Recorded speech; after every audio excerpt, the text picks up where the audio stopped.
bu internet Kër Docteur TV ñu ngi leen di nuyu di leen ziar di leen jaajëfal bu baax a baax amaan mbégte mu rëy dellu si waat ak yéen ci seen beneen numéro Kër Docteur ni ñu leen koy defalee saa su nekk waxtaan bi nag ki leen koy defal mi ngi wuyoo ci turu Soxna Oumou Loucar saa su nekk ma ci ànd ak sama invité suñu ICP Monsieur Ndao xam naa ne laata ñuy tàbbi ci suñu waxtaanu bés bi nag dama koy bàyyi rek mu nuyanteeg bokk internet yi xam ne ñoo ñuy bàyyi xel bu ko defee nag ñu soog a ñëw ak yéen ci suñu thème du jour docteur maa ngi lay nuyu. maa ngi lay fay soxna Oumou maa ngi lay fay bu baax di am mbégte kontaan bu baax ñëw fii ci émission Kër Docteur di jaajëfal mbokk internet yëpp di leen nuyu di leen ziar bu wér a wér soxna Oumou. jërëjëf docteur ñu ngi lay jaajëfal bu baax a baax ci sa disponibilité tey nag waxtaan bi xam naa dina neex lool mbokk internet yi xamante ne ñoom ñoo ñuy bàyyi xel parce que dafa nekk waxtaan bu am solo loo li olof Njaay di wax li def waxu li ay di njàmbat li nag tey mooy yax yi ruux yax yi nga xamante ne nii dañuy wax sama yax yi day metti sama articulation yi dafay metti ñenn ñi seen tànk yi dafay guux ak yeneen yu xamante ne nii dafay faral di am ñenn ci suñu mag ñi di ko tuddee ndoxum siti mu nekk lu xamante ne nii nag dafa yaatu docteur ndax saa su nekk nga dégg ñu koy jàmbar rawatina ci période seddaay bi ñu nekk moo waral daal tey ñu indil ko mbokk internet yi loolu nag yaakaar naa bokk na ci li ñuy wax ci français rhumatisme articulaire aigu docteur ñu bëggoon a xam daal jàngoro jooju moom mooy lan maanaam rhumatisme articulaire aigu daal loo ñu ci mën a jàngal. soxna Oumou rhumatisme articulaire aigu benn réaction auto-immune boo xam ne bu day déclenché wu ci yaramu doomu aadama la ginnaaw ba nga xamee ne nit ki am na benn infection bi ñaan infection à streptocoque du groupe A bu fekkente ne nit ki am na infection à streptocoque yu mel ni par exemple mu am laryngite su boobaa day infection boobu fekkente ne traité wuñu ko normal germe yooyu dafa nekk germe yu dëgër bopp mën na dem ba évoluer indi dañ naan rhumatisme articulaire aigu bu fekkente ne dem na ba organisme bi di ko jéem a attaqué fekk na la muy attaqué day attaqué en même temps ci organe bi nga xam ne fa la nekk fekkee ci articulation bi la muy attaqué en même temps articulation bi mu jur benn syndrome inflammatoire ci articulation bi bu dee ci xol bi la aussi la même chose syndrome inflammatoire boobu nag dafa nekk loo xam ne dañ naan lu systémique la c'est-à-dire mën na amandoor ci organes yu bari ci yaram bi moo tax ñu ne rhumatisme articulaire aigu c'est une inflammation boo xam ne c'est systémique mën na nekk ci organes yu bari ci yaram bi.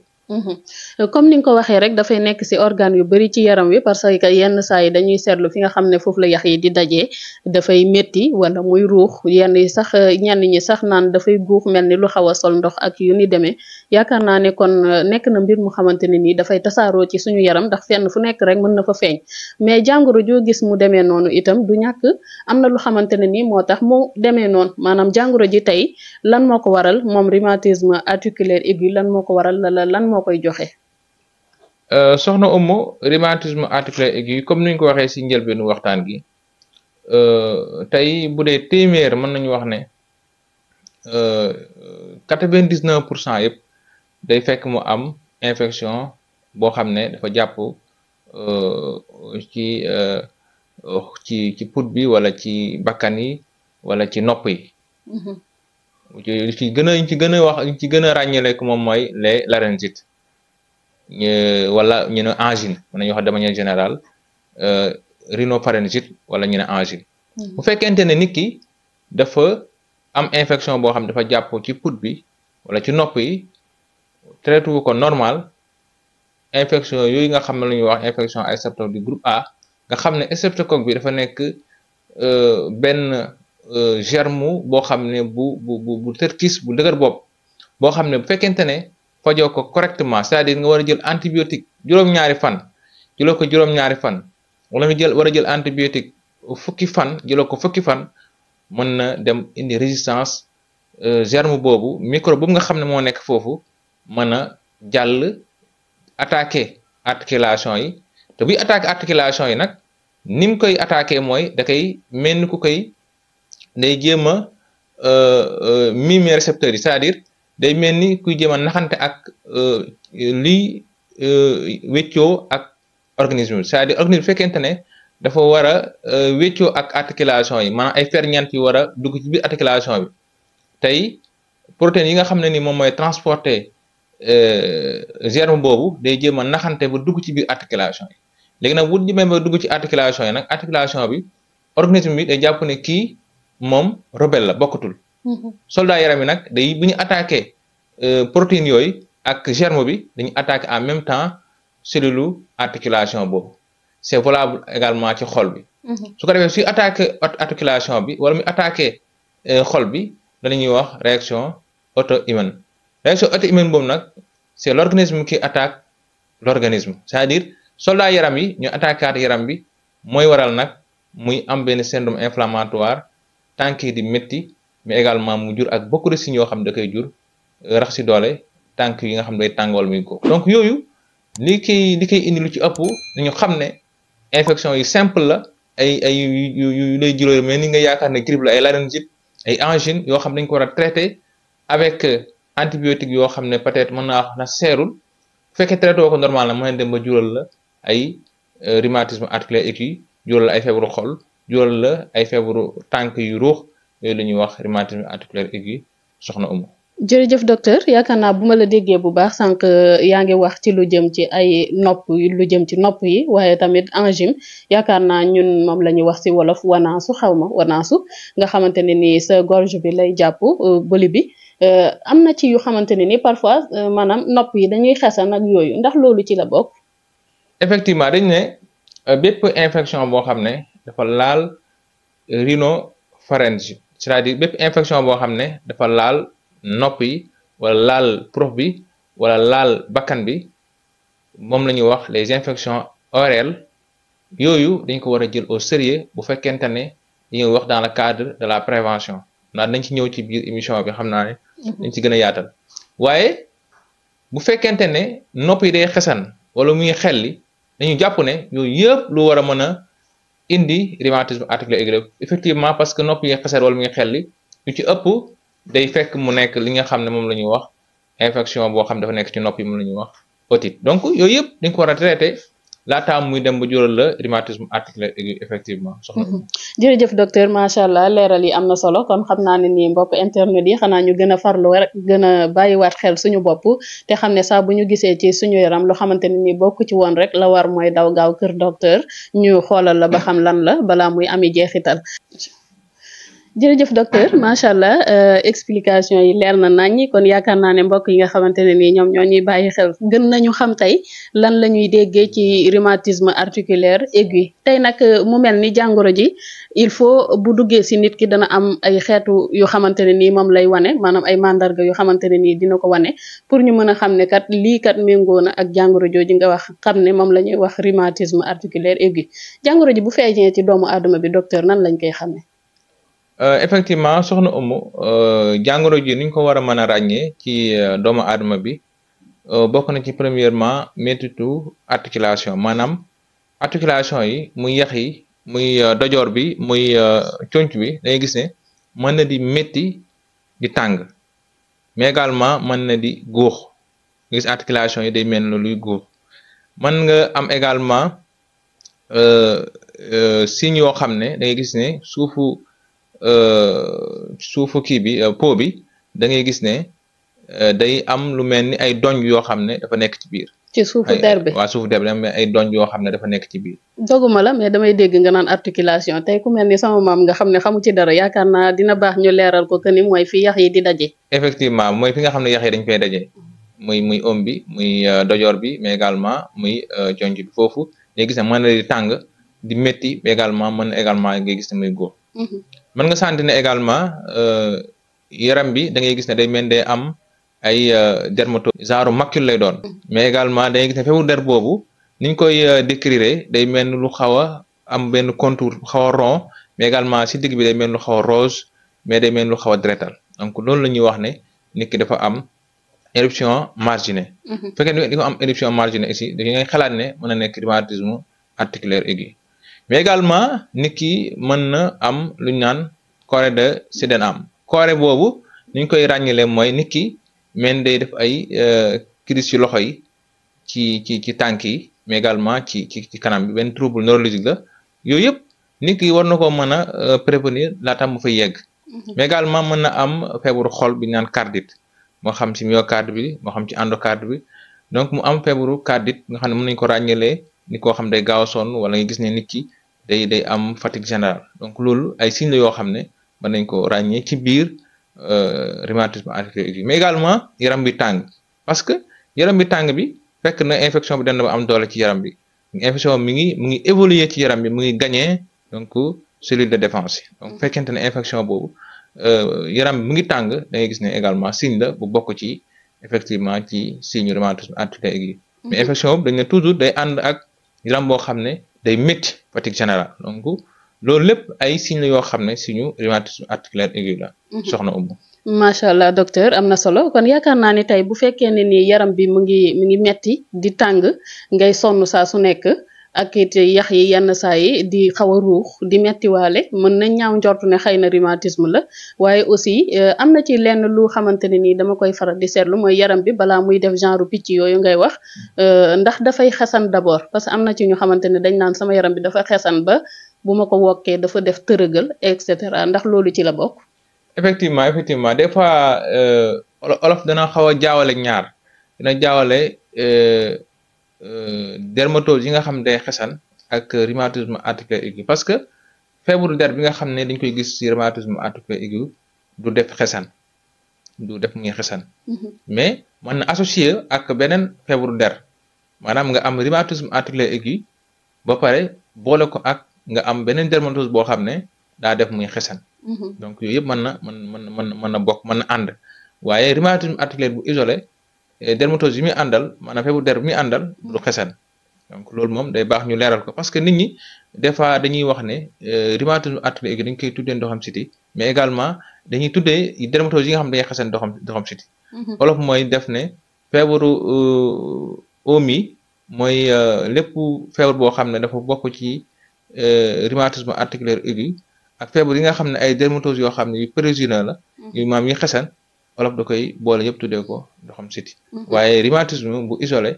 du ànd ak yaram bi nga xam ne day xesan effectivement. mangook macha allah leeral yi am na solo kon yaakaar naa mi ngi noonu yaram bi du xesan mais nag mën na di génne ay picc ay tërëgal yoo xamante ne nii mandarga bi docteur wax na ko sànq kon saa bu ñu ko gisee ci suñu yaram rek li war mooy ni ma leen ko waxee woon sànq ci ginnaaw daw gaaw këru docteur ñu xoolal ñu ba xam lan la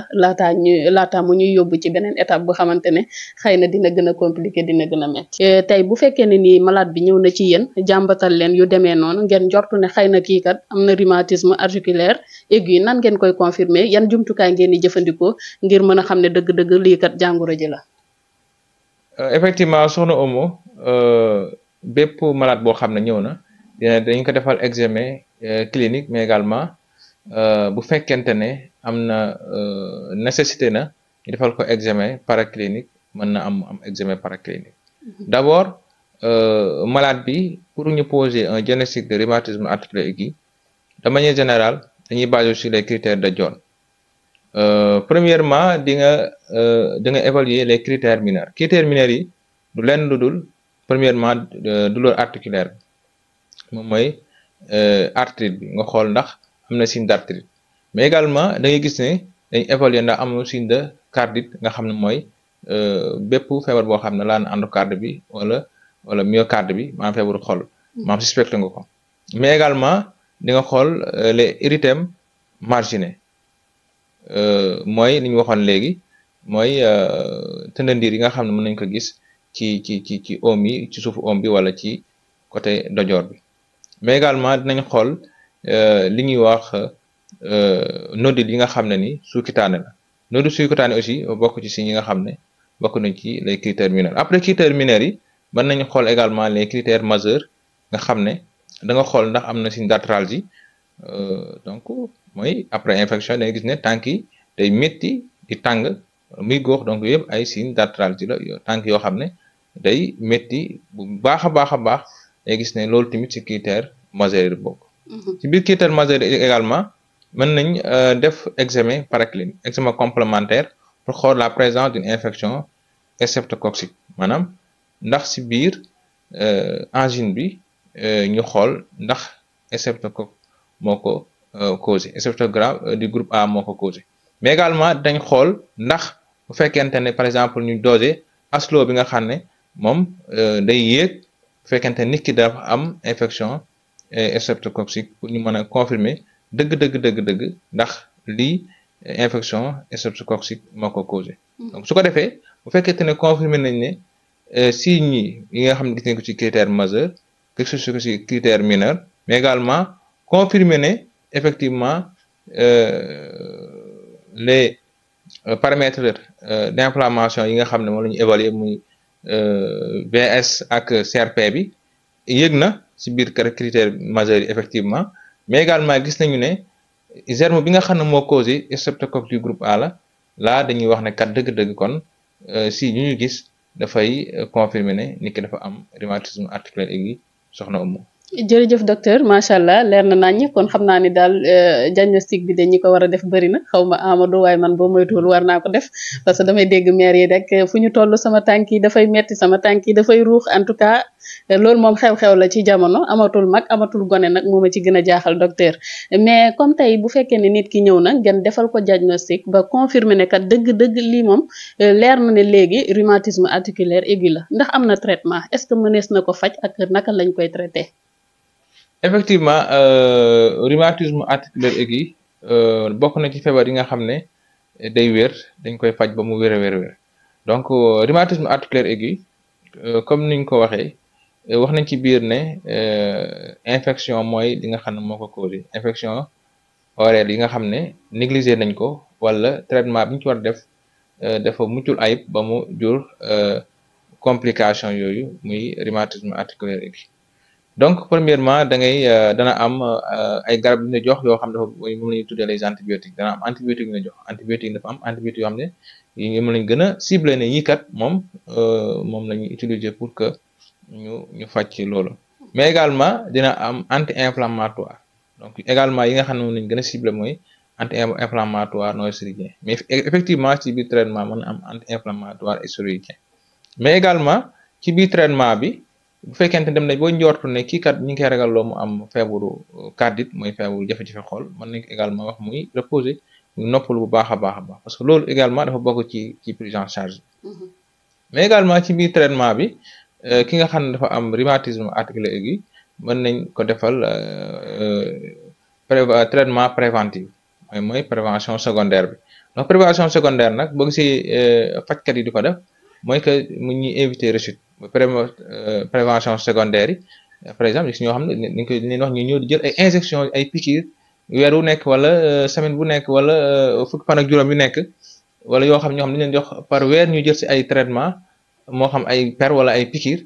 pour éviter ay rechute mën a dem ba évoluer ba ay at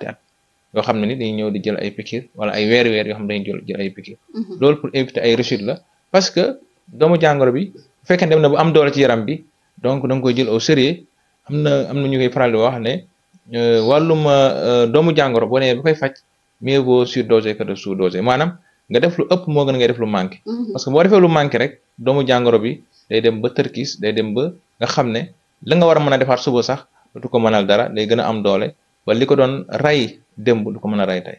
te su boobaa coût bi day gën a yokku malade bi day gën a sonn parce que lépp loo xam ne tey moom ci njëlbeen nga war nga ko def defoo ko buy ñëwaat coût bi mën na gën a yokk c'est-à-dire malade bi lu mu doon dépenser la ko waroon a faj mu mën ko dépenser bu ñëwaatee coût bi mën na gën a seer mën a dépenser lu ko ëpp lool soxna Oumou. jërëjëf docteur macha allah leeral yi am na solo waaye xam naa ne traitement boobu moom boo ko defalee ku mel ni man day daw ndax piqûre rek laa ragal sama genre yi moom bu piqûre yi bari il faut ñu daw xaw ma sirop lañ koy transformer wala comprimé lañ koy def nag waaye jot na ngeen bàyyi ci xel te xalaataat ci bu baax a baax docteur teel cee jóg balaa muy ëppi loxo. moom mooy nekk li gën am na ci ñu xamante ne dañu mel ni man docteur lu ñëw rek ñu négliger ko lu ñëw rek ñu soofal ko wala di ko bàyyi muy traîner di dox ndànk doon sa docteur bopp garabu maam gu ne nga jël ko yenn saa yi nga jaar pharmacie am calmant boo fa jël yaakaar naa ne yenn saa yi ñu dem ba ci biir mu indi tamit ay complications tey bu fekkee ne ni rhumatisme bàyyi nañ ko mu traité muy traîner di traîner ba dem ba sori yan xeetu complication la ñu mën a jural. soxna Oumou rhumatisme. Bu fekkente ne nit ki jëlu ko en charge ci teel mu faj bu mucc ayib mën na dem ba jural ko complication yu jéggi dayo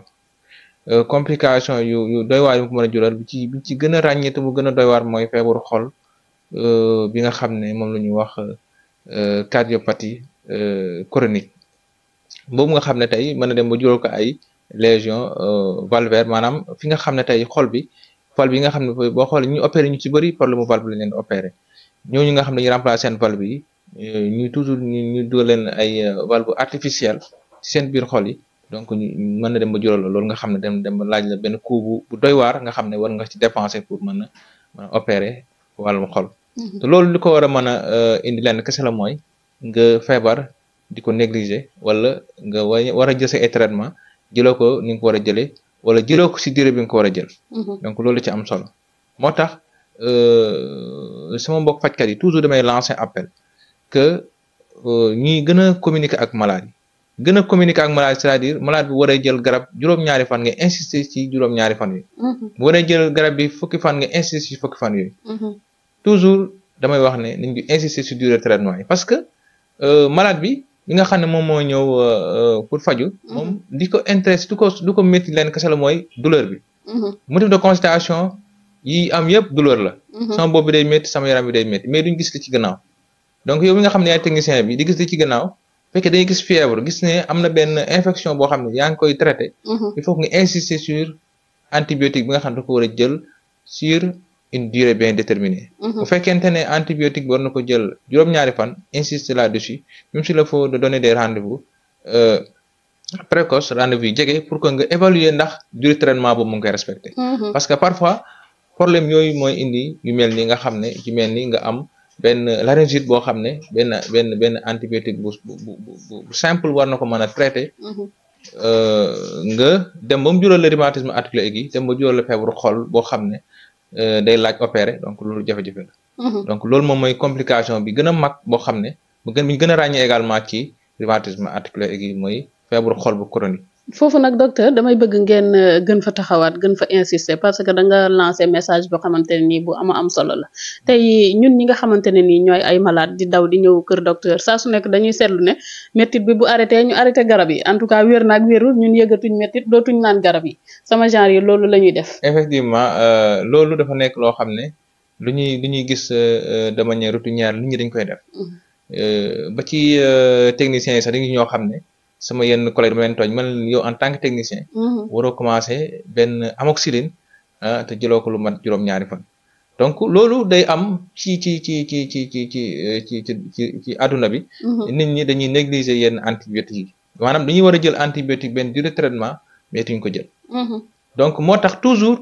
nit ki nga xam ne moom mooy fajkat bi dafa war di insister là-dessus parce que malade bi nga xam ne tey jii nii faj nga ko jox ko garab bi bindal ko garab yi nga ko war a bindal yëpp. moom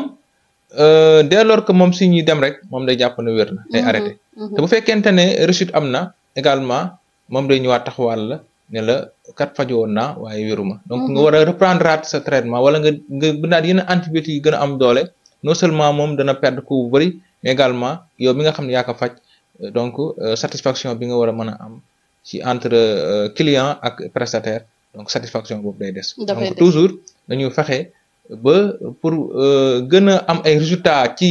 prise en charge yu ñuy def ci point de prestation yi ñu gën a insister di communiquer ak patients yi di wax ak patients yi à ce que garab yi nga xam ne nii moom lu ñu war a jël durée traitement yi maanaam fekkente ne ñu ne ko antibiotique bi bio commencé nii même boo tànnee da nga koy continuer donc dafa bokk terme yi nga xam ne toujours dama koy faral di utiliser mooy antibiotique garab bi même boo tànnee da nga koy continuer donc da nga xam ne kii bu jëlee antalgique yi antidouleur yi fii ak ñetti fan dana wér waaye dafa am garab yoo xam ne même bu wéree da ko war a continuer ça n'a rien à voir avec méttitu yaram bi muy sentir loolu dafa am ay doomu jàngoro yoo xam ne li ko tax a jóg mooy rey ko mais pour mu rey ko nag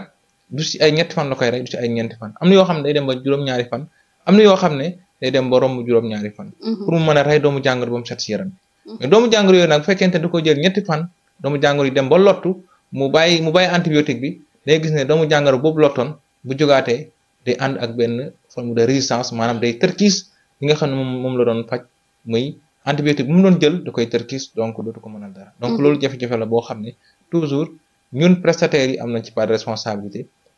di gën a insister ci jël traitement effectivement soxna moom. macha allah docteur am na solo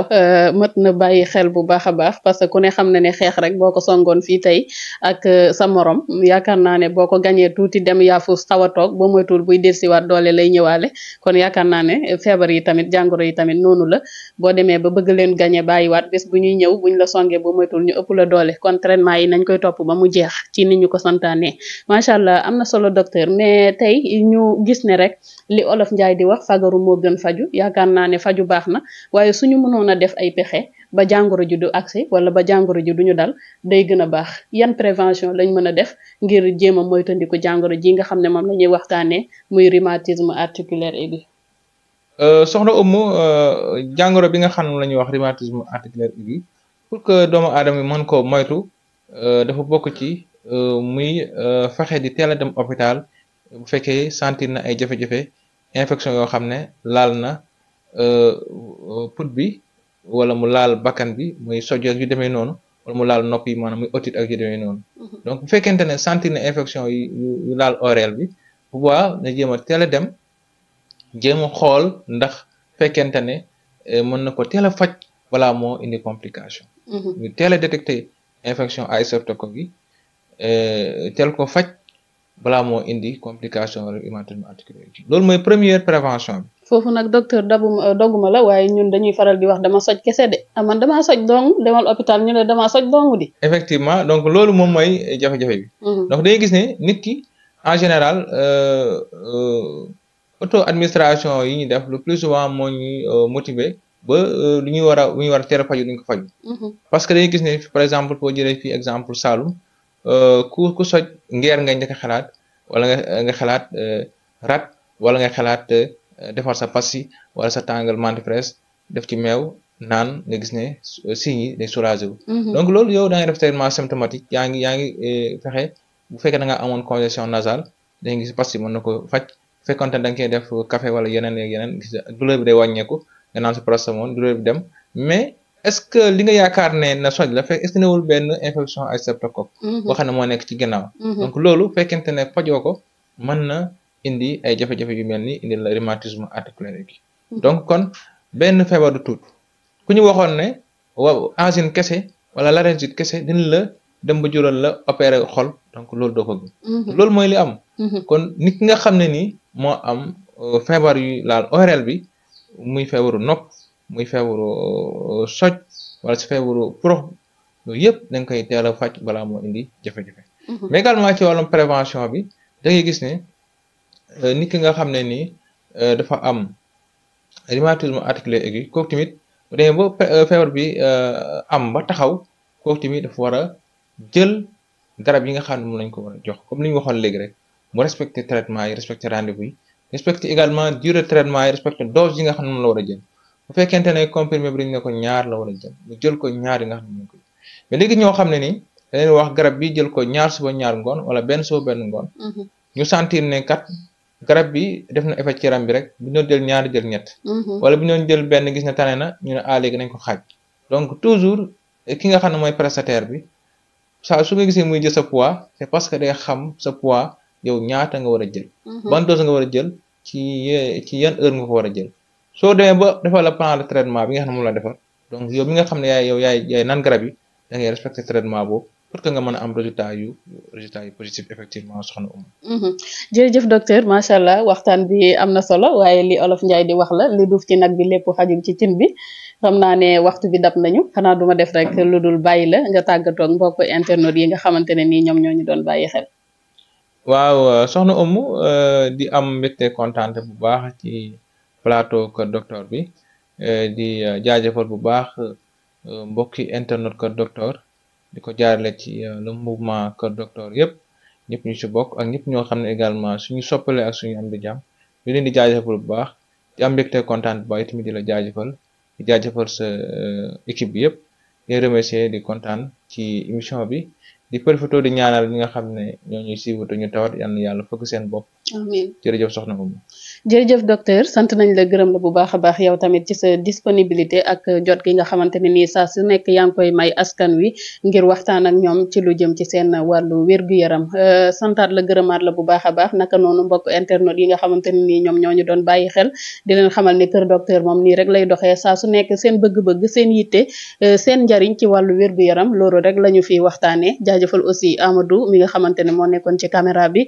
di leen seggal image bi ba ngeen mën ko gis ci nu mu gën a leere Ousmane naka noonu borom bernde yi ñu ngi lay jaajëfal bu baax a baax di leen sant di leen gërëm mbokk yi te li di leen jox dig daje beneen yoon incha allah